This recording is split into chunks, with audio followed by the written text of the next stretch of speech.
नमस्कार, मैं हूं राजेश श्रीवास्तव और मैं स्वागत करता हूं एक बार फिर से आपका अपने चैनल जन्म कुंडली रहस्य पर। इस चैनल पर हम आपको तरह तरह की विशेष बातों से अवगत कराते हैं और चूंकि इसका नाम जन्म कुंडली रहस्य है तो बहुत सारी ऐसी रहस्यपूर्ण बातें हैं, बहुत सारे ऐसे रहस्यपूर्ण चीज़ें हैं जो हम परंपरा से, रीति रिवाजों से निभाते तो आ रहे हैं, लेकिन हम वास्तव में जानते नहीं कि वो किन चीज़ों का प्रतीक है। तो हम अपने इस चैनल पर उन रहस्यों को खोलने का प्रयास भी करते हैं और उनके पीछे छिपी बातों को, उनके प्रतीक अर्थों को आपको बताने का प्रयास करते रहते हैं। और इसीलिए तमाम किस्म के वीडियो हम इस तरह के डालते हैं। आप उनको देखिए, शेयर कीजिए और हमारे से जुड़े रहिए। आज हम बात करेंगे इस साल मीन राशि वालों के बारे में। ये साल उनके लिए कैसा रहेगा। अभी कुछ समय पहले मैंने एक श्रृंखला शुरू की है जिसमें 12 की 12 राशियों के बारे में इस वर्ष में क्या होने जा रहा है, क्या हो सकता है, क्या संभावना है, ये हम विशेष रूप से चर्चा कर रहे हैं। ये चर्चा तो हर वर्ष होती है, सभी लोग करते हैं, लेकिन ये वर्ष बड़ा खास है। ये वर्ष इसलिए खास है कि 3 ग्रह, शनि, गुरु और राहु के साथ केतु भी जोड़ लो तो 4 हो जाते हैं। ये चारों ग्रह अपनी राशि का परिवर्तन करने जा रहे हैं। 4 की जगह हम 3 इसलिए कहते हैं क्योंकि राहु केतु एक साथ आगे पीछे होते हैं, तो वो एक ही मान के चल सकते हैं आप। इन तीनों ग्रहों का राशि परिवर्तन गोचर में होने जा रहा है और ये बड़े पैमाने पर तमाम राशियों को प्रभावित करता है। और ये 3 ग्रह जो हैं वो खास तौर पे इसलिए भी सबसे ज्यादा प्रभावित करते हैं क्योंकि बड़े लंबे समय तक आपकी राशि में रहते हैं। देखिए, जहां तक सूर्य की बात है, सूर्य तकरीबन 1 महीना आपकी राशि में रहता है, चंद्रमा 2.25 से 2.5 दिन रहता है। बाकी जो अन्य ग्रह है, मंगल है, शुक्र है, बुध है, वो भी महीना, सवा महीना, 1.5 महीना, 2 महीना, कभी कभी वक्री हो गए तो 2-4 महीने हो जाते हैं। इससे ज्यादा वो आपके राशि में नहीं रहते, वक्री होते रहते हैं और फिर मार्गी हो जाते हैं। लेकिन बृहस्पति आपकी राशि में 1 वर्ष रहता है और बृहस्पति तो बहुत खास ग्रह है। खास ग्रह इसलिए है क्योंकि हमारे ज्योतिष शास्त्र में बृहस्पति को क्या कहा गया है कि बृहस्पति की दृष्टि गंगा जल है, वो देवगुरु हैं। जिस भी राशि में वो निगाह डालते हैं उस राशि पे मानो गंगा जल छिड़क देते हैं, मतलब पवित्रता आ जाती है। उस राशि को, उस घर को बिल्कुल आपके अनुकूल बना देते हैं, आपके पक्ष में ला देते हैं। 1 वर्ष तक रहते हैं तो राशि को बहुत प्रभावित करते हैं। वही स्थिति राहु और केतु की है। राहु केतु 1.5 वर्ष तक आपकी एक राशि में रहते हैं, जिस भी राशि में रहते हैं। और 1.5 वर्ष का जो ये समय है, ये बहुत बड़ा समय होता है। और राहु जो है उसका काम क्या है? अस्थिरता देना, मानसिक बेचैनी देना, हर वक्त परिवर्तन देना, आपको इधर से उधर दौड़ाए रखना। तो अगर 1.5 वर्ष तक आप इस असहज स्थिति का शिकार होंगे, निरंतर बेचैन रहेंगे, परिवर्तन के शिकार होंगे, इधर से उधर जाएंगे, तो निश्चित रूप से ये आपके जीवन को बड़ा प्रभावित करता है। ये राहु भी इस बार परिवर्तित होने जा रहा है। इसके अलावा शनि सर्वाधिक लंबे समय तक किसी भी राशि में रुकते हैं। शनि का किसी राशि में रुकने का जो समय है वो 2.5 वर्ष है। वो आपकी राशि में अगर मौजूद है तो 30 वर्षों के बाद लौटकर फिर आते हैं, यानी हर राशि पे 2.5 साल रहते हैं और 12 राशियों में घूमने के लिए उसको 30 वर्ष चाहिए होते हैं। इस वर्ष शनि भी अपनी राशि परिवर्तन करने जा रहे हैं। तो अगर मैं समय की बात कहूं तो 29 मार्च को शनि कुंभ से मीन में जा रहे हैं। राहु भी इस वक्त मीन में है, लेकिन वो मई में 18 मई से कुंभ में चले जाएंगे। वो आगे बढ़ने की बजाय, आप जानते हैं कि राहु और केतु विपरीत दिशा में चलते हैं, इसलिए राहु 18 मई को कुंभ राशि में चला जाएगा। और रही बात आपके गुरु की, तो गुरु भी अभी वृष राशि में है, लेकिन 14 मई से वो मिथुन राशि में चले जाएंगे। इन 3 के बदलने से आपकी कुंडली में और आपके जीवन में भी बड़े प्रभाव होने जा रहे हैं। और मीन राशि में तो खासतौर पर इस वर्ष बहुत कुछ अलग होने जा रहा है, क्योंकि एक तो आप पर शनि की 7.5 पहले से चल रही है। कुंभ में इस समय शनि है, आपके ऊपर चढ़ती हुई 7.5 है, लेकिन 29 मार्च के बाद शनि आपके शरीर के मध्य भाग में आ जाएगा और आप उस, क्या कहना चाहिए, 7.5 के दूसरे चरण में आ जाएंगे।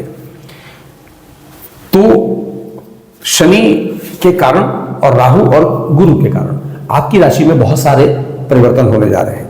लेकिन कुल मिलाकर मैं कहूं कि जलतत्व की जो गुरु की राशि है मीन, मुझे लगता है ये वर्ष आपके लिए बहुत फलदायक और बहुत भाग्यशाली सिद्ध होने जा रहा है।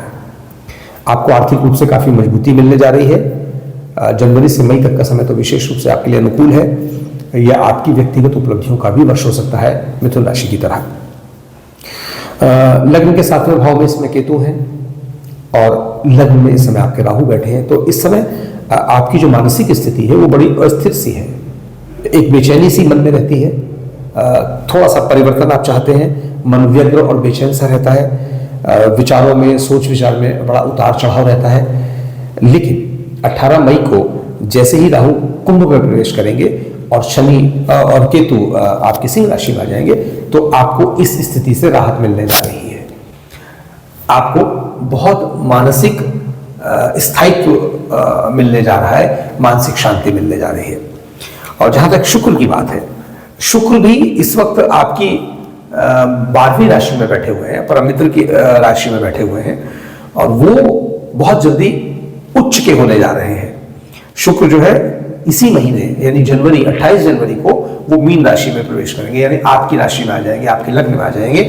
तो और ये जो मीन राशि है ये शुक्र की उच्च राशि है और जैसी उच्चता का भाव शुक्र में आएगा तो आपकी लग्न बड़ी मजबूत हो जाएगी, आपका व्यक्तित्व बड़ा मजबूत हो जाएगा। अभी जो आप बेचैनी महसूस कर रहे हैं, उतार चढ़ाव कर रहे हैं, यकायक आप देखेंगे कि जनवरी के बाद से आपके विचारों में, आपके सोच विचार में स्थायित्व आएगा, मन में शांति आएगी और आप अपने चरित्र को, अपने व्यक्तित्व को, अपनी शख्सियत को बड़ा मजबूत महसूस करेंगे क्योंकि शुक्र वहां पर आ जाएगा और आपका रुझान बड़े कलात्मक कार्यों की तरफ हो जाएगा, बहुत कलात्मक कार्यों की तरफ हो जाएगा।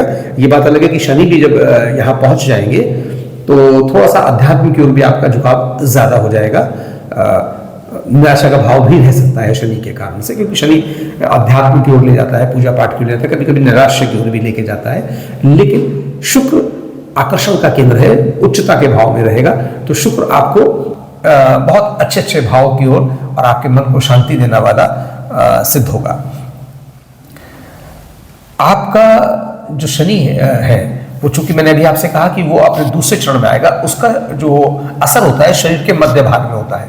तो इस दौरान थोड़ा सा सतर्क रहिएगा कि जो आपके शरीर का मध्य भाग है उस भाग पर थोड़ा सा असर पड़ सकता है, उससे संबंधित थोड़े से रोग दोष हो सकते हैं। कुल मिलाकर नुकसानदायक कोई स्थिति आपकी प्रतीत नहीं होती।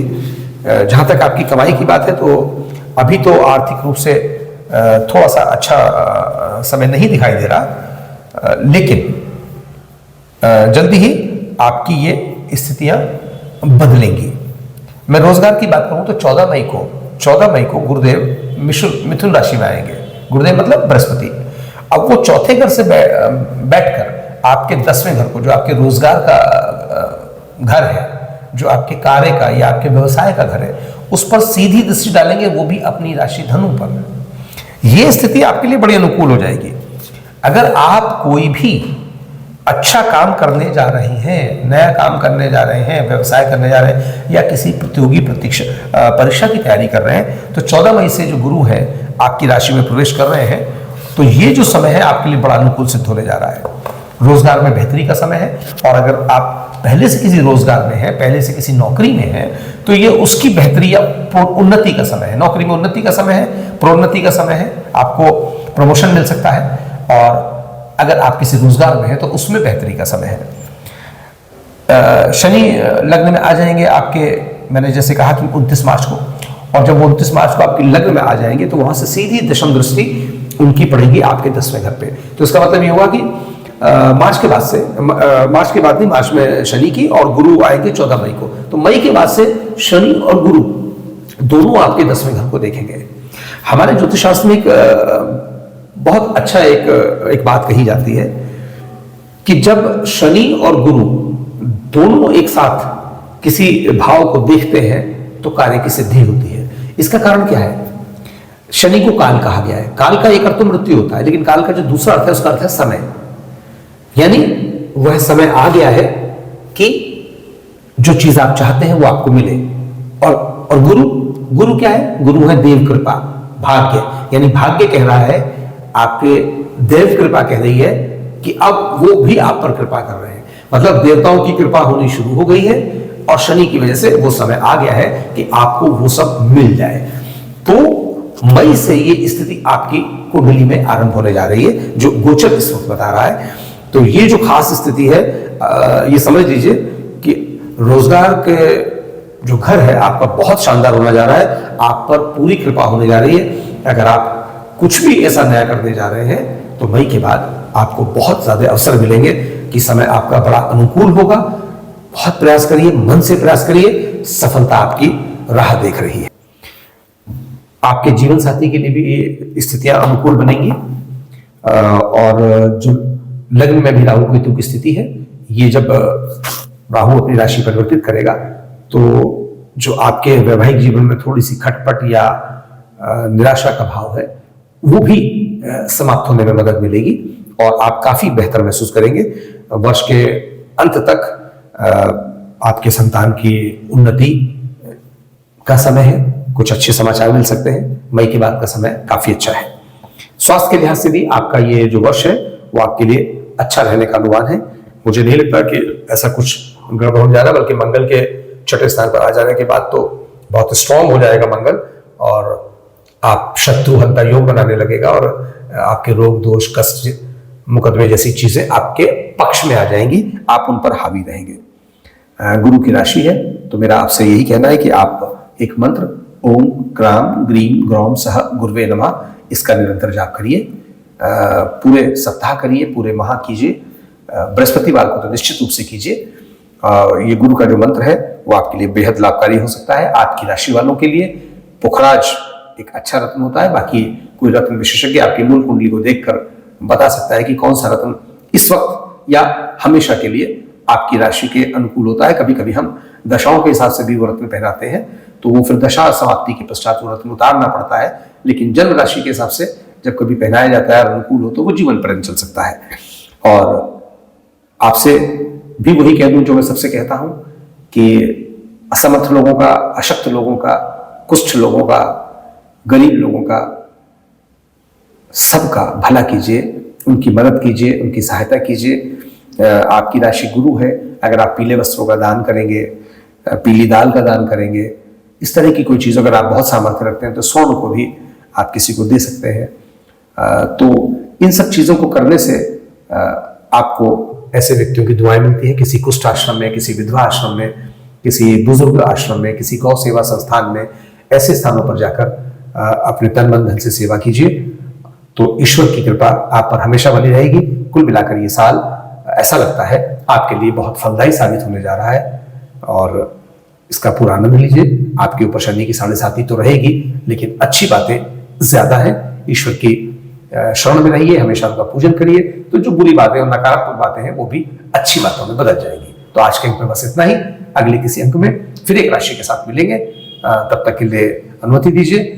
वीडियो अच्छा लगा है तो इसको शेयर कीजिए, सब्सक्राइब कीजिए, अपने मित्रों को भेजिए और हमसे जुड़े रहिए। बहुत बहुत धन्यवाद। नमस्कार, धन्यवाद, जय हिंद।